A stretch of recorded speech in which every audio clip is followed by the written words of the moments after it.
Believe it or not, but William Afton isn't even the most evil antagonist in the Five Nights at Freddy's universe. There lives a being that is more destructive, more sinister, and more evil than you could have ever expected. And in today's video, we're going to be uncovering exactly who that is. The new biggest hit sensation in the Five Nights at Freddy's community. Haven't guessed it by now. That's right. It's the Mimic. Now, obviously, the Mimic has been a huge point of conversation within the last couple of months. Matter of fact, dating back to the Ruin DLC, where we finally got our first glimpse of him, things have completely divided the community. Not to mention, what exactly happened at the end of Ruin, and what can we expect from the Mimic? And if things weren't crazy enough, Steelwool threw us the curveball, adding in the new Mimic game. And in today's video, what better way to start to unveil the secrets of the Mimic by giving a brief backstory of who he is and how we got to this point. And why not just finish it by explaining what to expect next? So if that sounds good to you, grab your popcorn and drink and let's go ahead and dive in. So the Mimic is actually the main antagonist in the Tales of the Pizzaplex book series. And even though many of us weren't aware of who he was up until the end of Ruin, he actually has an insane backstory. And that is where our story begins in the late 1970s, during a time of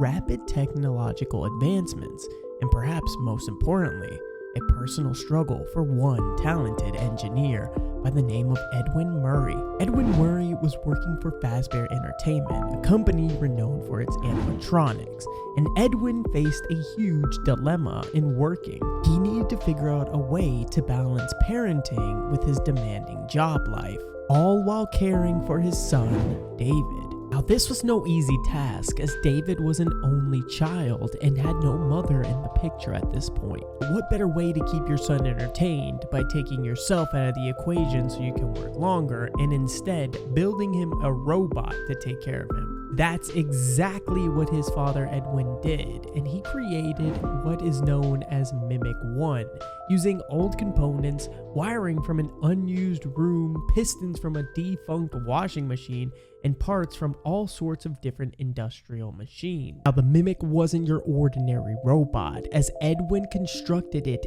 to mimic what David did, learn his behaviors, and kind of replace him as not only a father, but a friend to David as well. When the Mimic was eventually activated, it began imitating David's actions, playing patty cake with him, coloring, and even crafting a tiger plush. In return, Edwin was amazed by the progress of his new robotic creation. Even more so, it made David happy, kept him entertained, and allowed him to have the friend that Edwin couldn't be for him. However, things aren't always as sunny as they seem, as tragedy eventually struck, as David was hit by a van and killed unexpectedly. This is where the story takes an even darker twist, as overwhelmed with grief, Edwin spirals into a depressive funk. And the Mimic, not knowing any better, continues to do the same actions that David once did when he was alive, sadly reminding Edwin more and more each and every day that his son is no longer here. In a fit of rage and self-loathing, Edwin attacks the Mimic with a metal rod. His anger and despair fueled each blow, resulting in the Mimic left in a grotesque mimicry of David's final moments. Fast forward to a week before Christmas, Fazbear Entertainment sends a cleanup crew to that same factory. Believing they're there to finish Edwin's project, they come across the Mimic's remains and decide to reassemble it. Now, one thing that I do want to point out is, ladies and gentlemen, the Mimic was literally built to copy what it saw. And that doesn't mean only the positives. Yes, it learned a lot of great values from David himself. One being the fact that David liked to hide in different costumes that were around his house. The Mimic also likes to do that, but more on that later, as we are going to discuss the negative traits that the Mimic has picked up from Edwin. See, he didn't just get beat to a pulp. Instead, he was now out of commission, but not for long. That same cleanup crew attached legs for the non-functional animatronic, reactivating the mimic, and what they don't realize is the mimic is far from the incoherent caretaker it once was. The mimic now has a newfound relationship with anger and violence, and it starts its killing spree right then and there. Its methods are disturbingly reflective of its past observations, shoving one man into a refrigerator, impaling another with a metal rod, and even more grotesque things. And I wonder where he learned that from. A month later, a second team arrives on the scene, only to be ambushed by the mimic once again. It now hides in costumes and uses its superhuman strength to dispatch them in gruesome ways, each death more horrifying than the last from its new learned behavior. And believe it or not, but this is only the beginning of the mimic's evil reign, as a construction crew in the first epilogue is sent to clean up the old Freddy Fazbear's pizza place, to turn it into a museum for the new mega pizzaplex. They bring in advanced animatronics, including one that really doesn't fit the bill. That mysterious rusted animatronic is actually the mimic. And that's when a man by the name of Gil, a little less experienced in programming in comparison to his co-workers, decides to take this new mimic project into his own hands. His goal is to wipe its memory drive and instead program it to disassemble damaged endoskeletons. Pretty simple stuff. Rip off the limbs, rip off the heads of these things, and make sure that the cleaning crew has a more simple and effective job on their hands. One that would save them a ton of time if a robot were to do it for them. And this worked for quite some time. Everybody seemed to be pretty happy with Gil's accomplishments. However, this didn't last for long, as things took a horrifying turn. Instead of following orders one day, the mimic remembered its original programming and started attacking the crew, causing chaos and killing everyone in its path. Thankfully though, the site is quickly sealed up to prevent any further incidences, and so it stayed that way until the second epilogue, when a group of 8 teenagers decide to sneak inside of the sealed pizza place. They manage to navigate their way through a vent system, and trapped inside of this place is, of course, the killing machine known as the Mimic. However, the Mimic isn't in its normal endoskeleton frame. The teens encounter the Mimic hiding in costumes and using deceitful tactics to lure them in and kill each one. He intercepts their radio calls, pretending to be a trapped person needing help, leading the teens into deadly traps. Does this sound familiar to you? Remember, the Mimic did the exact same thing to Cassie in Ruin, pretending to be her dear friend Gregory, needing help deep inside of the pizzaplex, only to find a way to escape himself. Old manuals revealed that the Mimic was designed to learn by observing and copying what it saw. However, it began to mimic not just animatronics, but also the people in the most unsettling ways, leading to a series of dangerous malfunctions and warnings about potential disaster. Now, eventually things seem to subside, and that pizzaplex does get completed somewhere down the line, thanks to Mr. Burroughs, the head chairman of the Fazbear Entertainment. He decides to introduce a story-making computer program called the Storyteller to save money being spent in the creative department. And believe it or not, but Edwin Murray, who now serves as the board member for Fazbear Entertainment, voices his disagreement in the project. But despite his disagreeing, he's placed in charge of the entire thing. Funny enough, this project is literally programmed inside of a giant artificial tree in the middle of the pizzaplex that has wires leading to all venues of the building, which also gives instructions to the Glamrock animatronics for the purpose of creating new behaviors and interactions. Edwin sneaks into the pizzaplex at night to check on the storyteller and sees a giant artificial white tiger animatronic being carried into the storyteller's tree, which causes him to have a panic attack. And when asked about Mr. Burrows of the program and what the storyteller uses, he explains, and I quote, that it's a simple template style software that takes pieces of previous created stories and rearranges them into scenarios for VR, AR, and arcade games. Does that sound familiar to anybody else? As the days go by, the storyteller's influences heavily affects the pizzaplex. Glitches and malfunctions begin popping up everywhere inside of the pizzaplex. Glamrock Freddy himself begins adopting a spoiled brat-like behavior from one of the children he observed. Glamrock Chica becomes obsessed with attention, Roxanne Wolf becomes a cruel bully, and Montgomery Gator is now violently aggressive. Surprisingly enough, Edwin, after doing a little bit of investigating, finds that the storyteller is running a program named Mimic 1.